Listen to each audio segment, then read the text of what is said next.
নমস্কাৰ বন্ধু-বান্ধৱীসকল, আপোনালোকক আজি MMLSৰ সন্দৰ্ভত দুটা বিশেষ কথা আপোনালোকৰ আগত অৱগত কৰিবলৈ ওলাইছোঁ। প্ৰথমটো হ'ল এই ন'টিছখন বহুদিনৰ পৰা ছ'চিয়েল মিডিয়াত চৰ্চিত হৈ আছে। ইয়াত কিন্তু স্পষ্টকৈ লিখা আছে director of health services Assam Hengerabari Guwahati, অৰ্থাৎ ডিৰেক্টৰৰ পৰা অহা এখন ন'টিছ, য'ত লিখা আছে with reference to the subject cited above, I have the honor to inform you that Health and Family Welfare Department should issue an order to discontinue existing system of medical reimbursement. Medical reimbursement of all officials will be through মুখ্যমন্ত্ৰী লোক সেৱক Arogya Yojana MMLSY। অৰ্থাৎ আগতে যি আমাৰ অফিচিয়েলবিলাকৰ অৰ্থাৎ বিষয়াসকলৰ যি পদ্ধতি আছিলে, তেখেতসকলে যিকোনো হস্পিটেলত গৈ পেলাই মেডিকেল ৰিইম্বাৰ্চমেণ্টৰ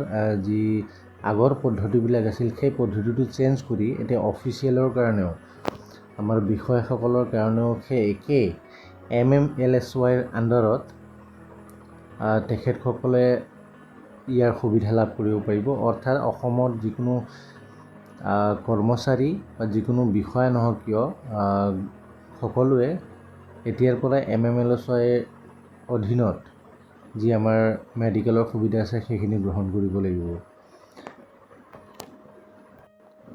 গতিকে বহুতে এই কথাটো কৈ আছে যে MMLSYৰ আণ্ডাৰত যি মেডিকেল ৰিইম্বাৰ্চমেণ্ট আছে সেইটো এতিয়া বন্ধ কৰি দিছে। গতিকে সেইটো নহয়, আপোনালোক নিশ্চিত থাকক যে মেডিকেল ৰিইম্বাৰ্চমেণ্ট যি আমাৰ MMLSYৰ আণ্ডাৰত হৈ আছে সেইটো হৈয়ে থাকিব।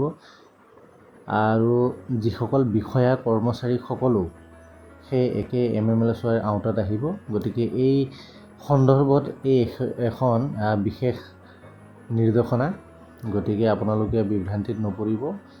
আমাৰ যি MMLSYৰ আণ্ডাৰত যি মেডিকেল ৰিইম্বাৰ্চমেণ্ট আছে সেইটো বাহাল থাকিব। এই ন'টিছখন আছিল আপোনাৰ 15 জুন 2026 তাৰিখে, আৰু আজি অৰ্থাৎ 11 জুলাই তাৰিখে অসম চৰকাৰৰ মাননীয় বিত্তমন্ত্ৰী শ্ৰীযুত জয়ন্ত বল্লভদেৱৰ অধ্যক্ষতাত মুখ্যমন্ত্ৰী লোকসেৱক আৰোগ্য যোজনা সম্পৰ্কীয় পৰ্যালোচনা আদি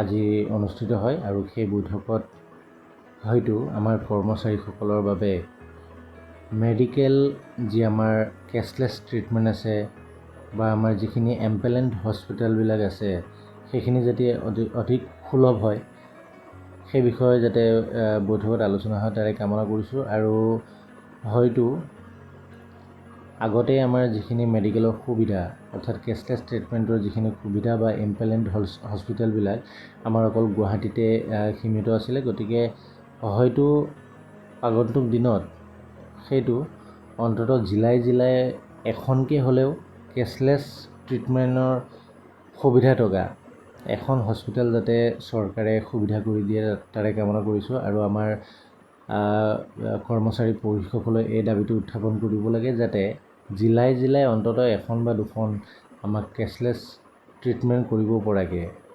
ইম্পেনেল্ড হস্পিটেলবিলাক আমাক প্ৰদান কৰে। আৰু এই ইম্পেনেল্ড হস্পিটেলবিলাক যদি জিলাই জিলাই আমাক প্ৰদান কৰে, এখনকৈ হ'লেও বা দুখনকৈ হ'লেও, তেন্তে আমাৰ যিখিনি কৰ্মচাৰীৰ ইমাৰ্জেঞ্চিৰ সময়ত যিখিনি আমাৰ ওচৰৰ হস্পিটেল এখনত এডমিট কৰিবলগীয়া থাকে সেইখিনিত আমাৰ অধিক সুবিধা হ'ব। গতিকে বন্ধুসকল, এইখিনিয়ে আছিল আজিৰ।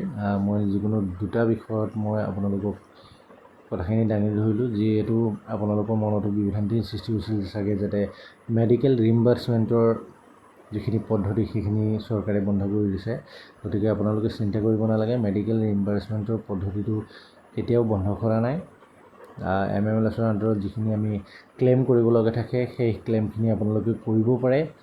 আৰু কেছলেছ ট্ৰিটমেণ্টৰ ক্ষেত্ৰতো আমাৰ গুৱাহাটীত যিখিনি হস্পিটেল ইম্পেনেল হিচাপে দিয়া আছে সেইখিনিত আপোনালোকে গৈ পেলাই, মই এটা ভিডিঅ' বনাইছিলোঁ, সেই ভিডিঅ'টো চাই পেলাই আপোনালোকে প্ৰচেছখিনি জানিব পাৰিব। আৰু সেইমতে আপোনালোকে কেছলেছৰ সুবিধা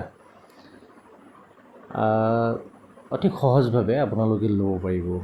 আৰু এইখিনিতে ইমান ভাল আঁচনি এখন আমাক প্ৰদান কৰাৰ বাবে আমি অসম চৰকাৰকো ধন্যবাদ জ্ঞাপন কৰিছোঁ, যাতে তেখেতসকলে আগলৈ আৰু কৰ্মচাৰীৰ চিন্তা কৰি বা আমাৰ চিকিৎসাৰ সুবিধাৰ কথা চিন্তা কৰি যাতে জিলাই জিলাই এখন কৰি হ'লেও কেছলেছ ট্ৰিটমেণ্ট থকা হস্পিটেল প্ৰদান কৰে।